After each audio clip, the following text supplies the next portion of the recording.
Hello guys, আমার সোমা রান্নাঘর চ্যানেলে এখানে আমি নতুন একটা রেসিপি নিয়ে এসেছি। সন্ধ্যাবেলা আমার খুব ইচ্ছা হলো পুজোর সময় গোলাপ জামুন খাওয়ার জন্য। তো এখানে দেখো আমি 1 লিটার দুধ নিয়ে নিয়েছি, এখানে আমার চিনি আছে 1 বাটি, এখানে সুজিও নিয়ে নিয়েছি 1 বাটি, এখানে খানিকটা ময়দা নিয়ে নিয়েছি, আর এখানে 3-4টে এলাচ নিয়ে নিয়েছি। আমার চ্যানেলে যদি কেউ নতুন হয়ে থাকো তবে আমার চ্যানেলটি সাবস্ক্রাইব করে।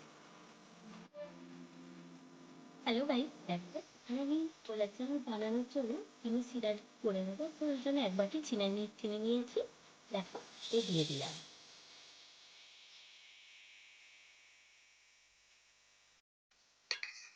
দেখো আমার চিনি সিরাটা কিন্তু হালকা হালকা করে লাল হয়ে যাচ্ছে, ঠিক আছে, ফুটেও গেছে।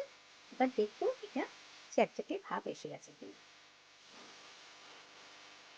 দেখো হালকা হালকা চ্যাটচ্যাটে ভাব এসে গেছে। এবার চিনি সিরাটাকে আমি নামিয়ে নেব।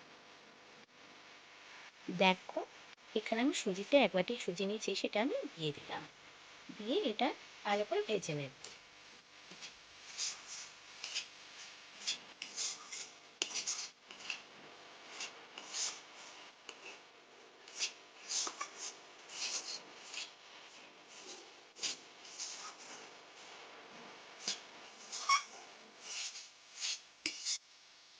দেখো এখানে আমার চিনির শিরাটা নামিয়ে রেখে দিয়েছি, এবারে আমি সুজিটা ভেজে নিচ্ছি। দেখো সুজিটা আমার ভাজতে ভাজতে আমার ভাজা হয়ে গেছে, লাল হয়ে গেছে। এবারে এটাকে আমি নামিয়ে নেব। দেখো সুজি আমি ভাজা হয়ে গেছে, আমি সুজিটাকে এবারে নামিয়ে নিয়ে একটা পাত্রে রেখে দিচ্ছি। দেখো কড়াই আমি তেল দিচ্ছি, সাদা তেল। তোমরা পারলে সাদা তেলও দিতে পারো, ঘিও দিতে পারো। দেখো এখানে হালকা তেল দেওয়া রয়েছে, ঢেলে দিলাম।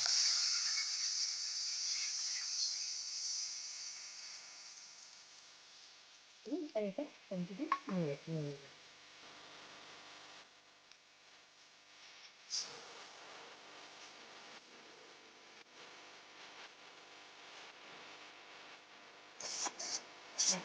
আমার পরে এসছে, এবার এটাকে আমি নামিয়ে দিচ্ছি।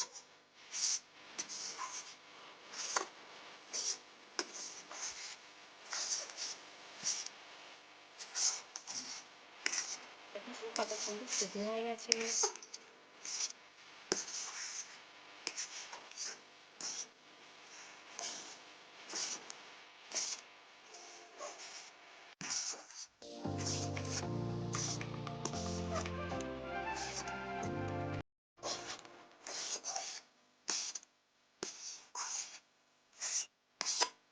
দেখো আমার নেড়ে নেড়ে নেড়ে নেড়ে আমার এটা শুকিয়ে আসছে।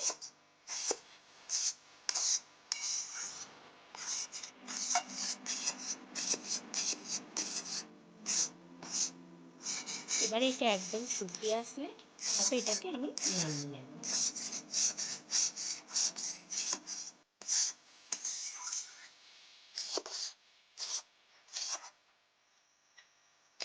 দেখো সুজিটা আমার, এবার সুজি দেবো, দুধটা আমার কিন্তু ভালো করে জাল দেওয়া হয়ে যাবে। এতে আমি 2-4টে এলাচ দিয়ে দিয়েছি, এবার সুজিটা ঢেলে দেবো। আমি একসাথে দিয়েছি, তোমরা পারলে আলাদা আলাদা ভাবে দিতে পারো, একসাথেও দিতে পারো।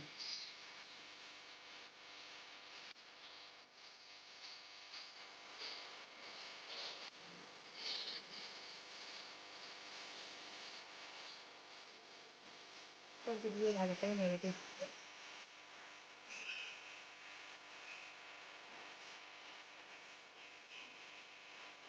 দেখো এটাকে আমি তুলে নিয়েছি, নিয়ে এটাকে আমি ওটাকে কর্নফ্লাওয়ার বা ময়দা দেবে।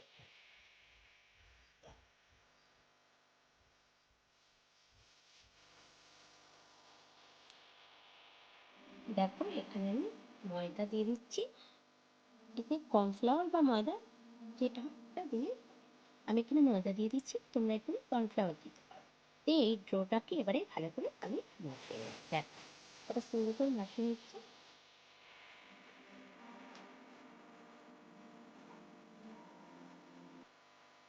দেখো আমি কত সুন্দর মতো করে নেব। দেখো এখানে আমি অল্প অল্প করে কেটে নিয়েছি, নিয়ে আমি গোল গোল করে এখানে তৈরি করে দিচ্ছি কালো জামের জন্য। এর তেলে লাগিয়ে নিয়েছি, এটা তৈরি করছি গোল গোল করে।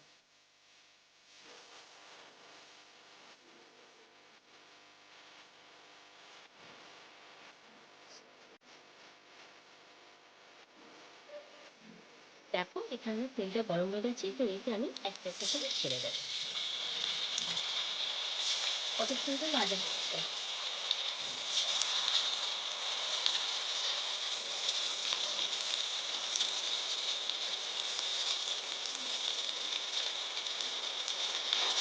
দেখো হালকা হালকা করে নেড়ে নিচ্ছি।